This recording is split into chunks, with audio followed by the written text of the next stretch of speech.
이번 시간에는 투기와 투자의 차이를 알려주신다 했는데 투기와 투자 어떤 차이인가요? 솔직히 말하는데요. 뭐 예를 들면 부동산이 투자냐 투기냐 그러잖아. 나 기준을 모르겠어.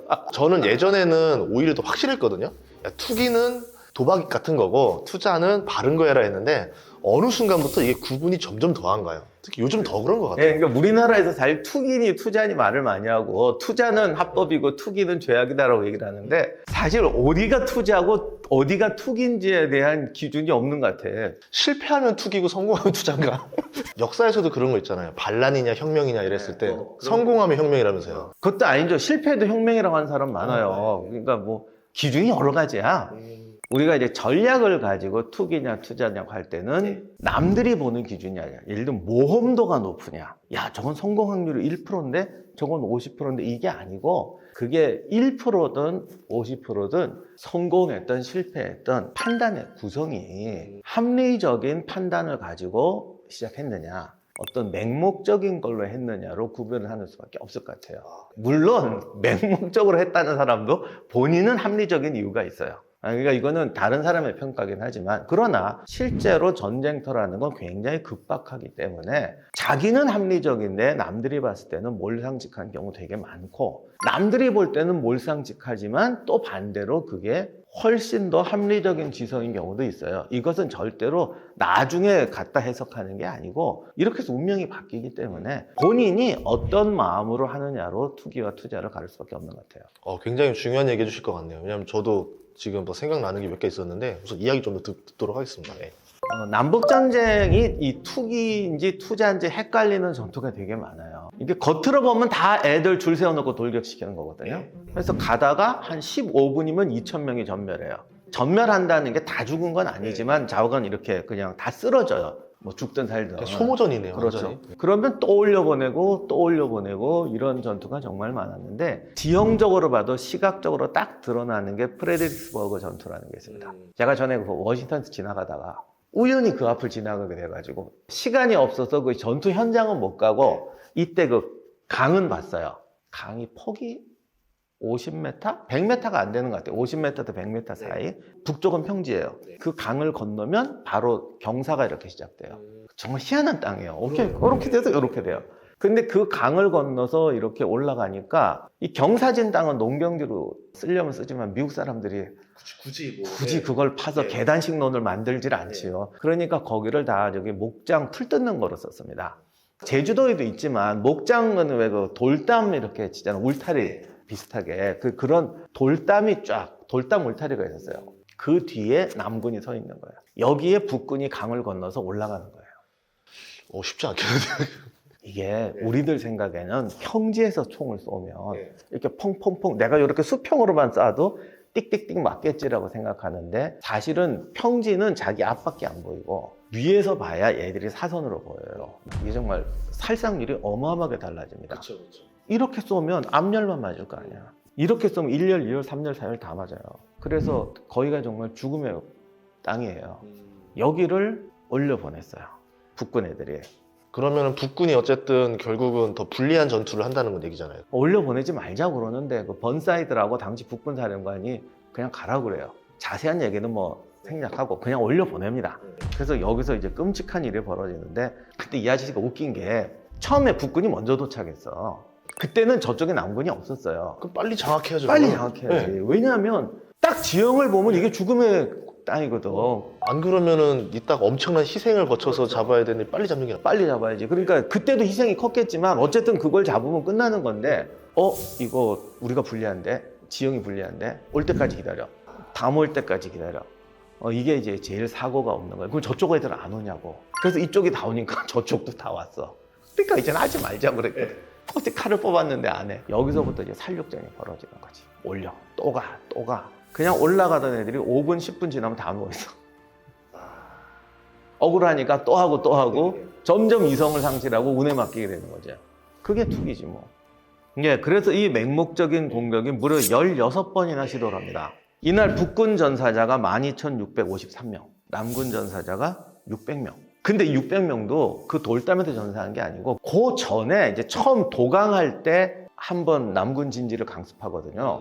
그때 생긴 전사자예요. 그럼 이해가 안 가는 게 그렇게 한두 번 정도 졌을 때 좀 전략을 바꿔야 되는데 그냥 계속 밀어붙였다라는 거잖아요. 그게 투기라는 거죠. 분명히 합리적으로 생각해야 될 때 진짜 명장들은 불리하고 상황이 뜻대로 안 돌아갔을 때는 더 냉철해지고 내가 놓친 게 무엇인가를 생각해서 합리적으로 결단하고, 그렇지 않은 대부분의 사람들은 이상한 핑계를 대요. 병력이 부족해서 그래, 물자가 부족해서 그래. 본인은 맹목적이 아니지만 어떤 명제에 의존하거나 한두 가지 핑계에 의존해서 같은 행동을 반복하게 되죠. 그러면 투기가 되어버립니다. 실제로 저한테 예전에 이메일로 사연이 하나 왔던 게 있었는데 24살인가 3살 된 여대생이었어요. 자기가 갑자기 주식을 해야겠다는 생각이 들어가지고 부모님한테 설득해서 부모님 전세금을 뺐대요. 주식을 처음 하는 23살 여대생이 주식을 시작한 거예요. 근데 하필 코로나가 터진 거예요. 40%가 날아갔대요. 그러니까 이제 아까 말한 대로 날아갔으면은 다음 전략을 세우던가 해야 되는데 무조건 복구해야 돼 이러면서 이번에는 테마주를 했대요. 테마주 하다가 이번에는 또 뭐 무슨 주 이런 거 해가지고 급등주 이런 거 따라잡기 해가지고 90%가 손실이 난 거예요.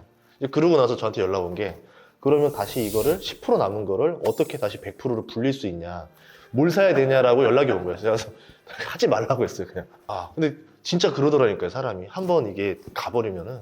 연습 과정에서 실수할 수가 있어. 그럴수록 점점 많은 케이스를 보고 남들의 케이스를 보고 조금씩 하면서 자기가 충분히 훈련되었는 일을 찾아야 되는데, 이게 좋대, 이게 좋대, 이게 좋대 하고 따라다니는, 그게 투기지 뭐야. 자기가 스스로 분석하고 충분히 판단하지 못하는 게 투기예요.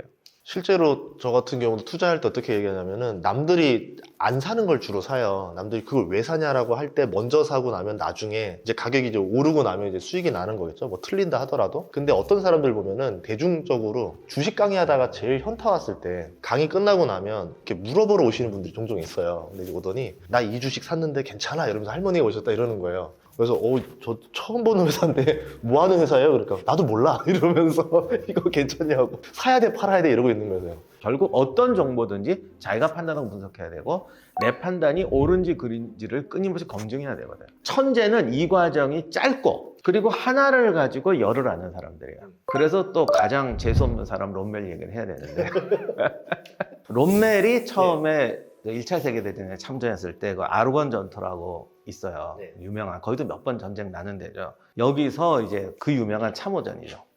맨날 밀고 들어갔다 나오고 하는 건데 가다가 다 죽잖아요. 그때 참호를 몇 중으로 하는데 그 중앙진지, 프랑스군의 중앙진지가 있었습니다. 여기를 롬멜이 공격하게 됐는데 다른 중대는 다 함락을 못 시켰는데 롬멜 중대는 한 번에 뚫고 들어가서 그것도 중앙진지를 함락시켜요.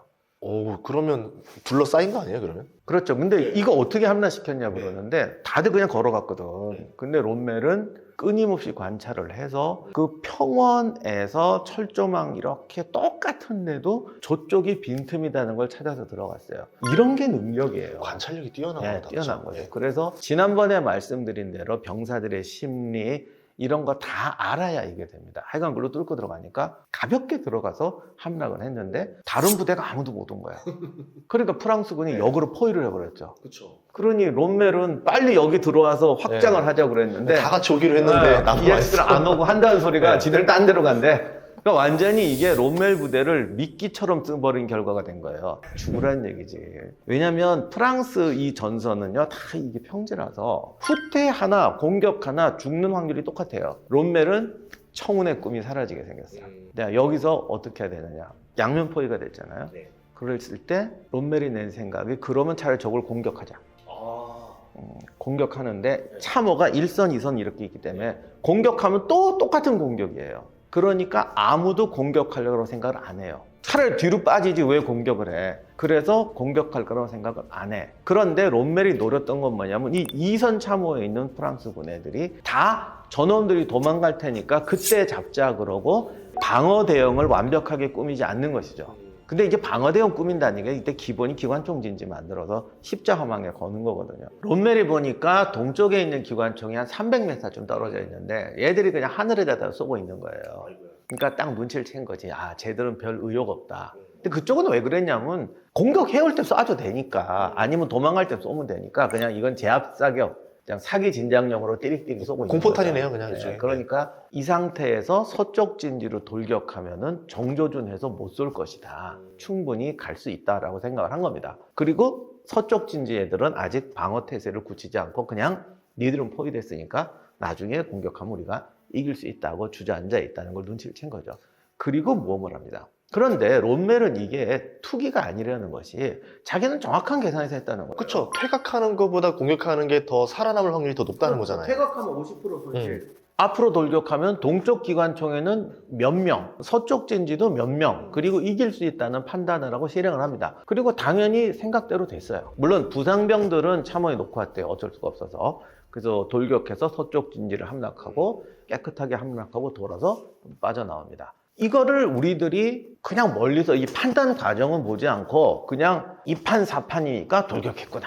뭐 적의 방심을 노렸구나. 아니죠. 적이 방심한 건 맞지만 적이 방심할 거라고 맹목적으로 믿고 가는 것과 여러 가지 징조를 보고 얘들이 방심한 게 틀림없다라고 판단하고 하는 행동은 다른 것이죠. 그렇기 때문에 그 판단이 틀렸으면 투기가 될 수가 있을지도 모르지만 적어도 이 정도의 판단을 하고 분석해서 행동하는 것은 잘못돼도 투기가 아니라는 겁니다. 그래서 우리가 투자와 투기의 차이는 본인이 얼마나 충분히 노력하고 준비하는가를 기준으로 할 수밖에 없을 것 같아요.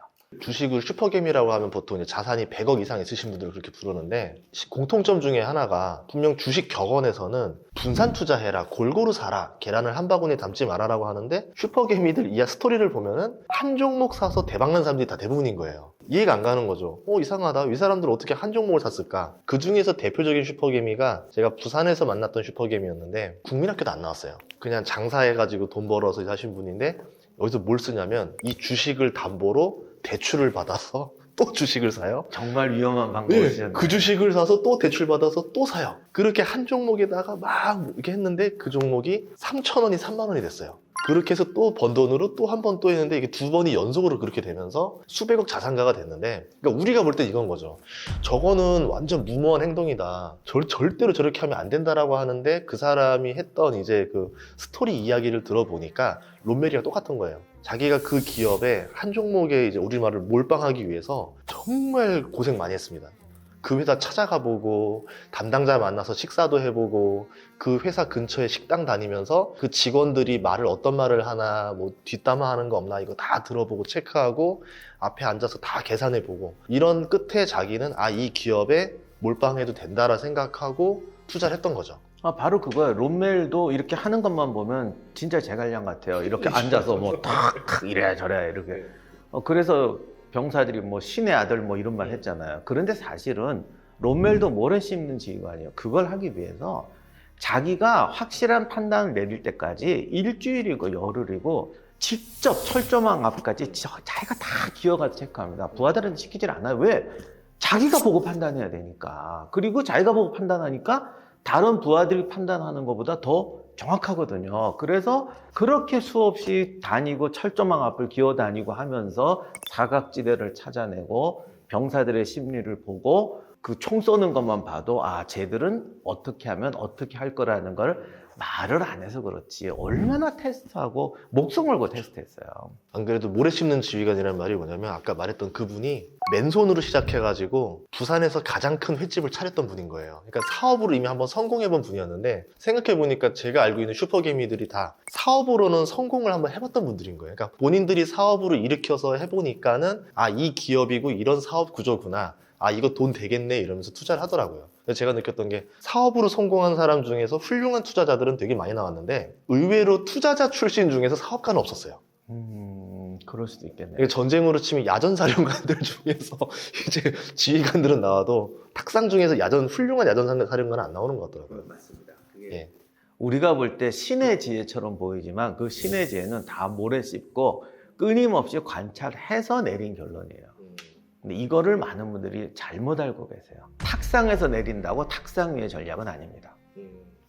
예, 그렇게 해서 오늘 관찰력의 중요성을 정말 많이 느꼈는데요. 여러분들도 이제 이 이야기를 통해서 여러분의 지금 뭐 사업, 여러분의 투자와 적용했으면 좀 좋겠습니다. 그렇게 하기 위해서 저희가 또 이렇게 스토리를 만들고 있으니까 여러분들이 되게 좀 소중한 시간으로 생각해 주시면 감사하겠습니다. 네, 그런 모두가 똑똑한 투자를 할 때까지 인문학 재테크 계속 할 테니까 많은 사랑 부탁드릴게요. 감사합니다.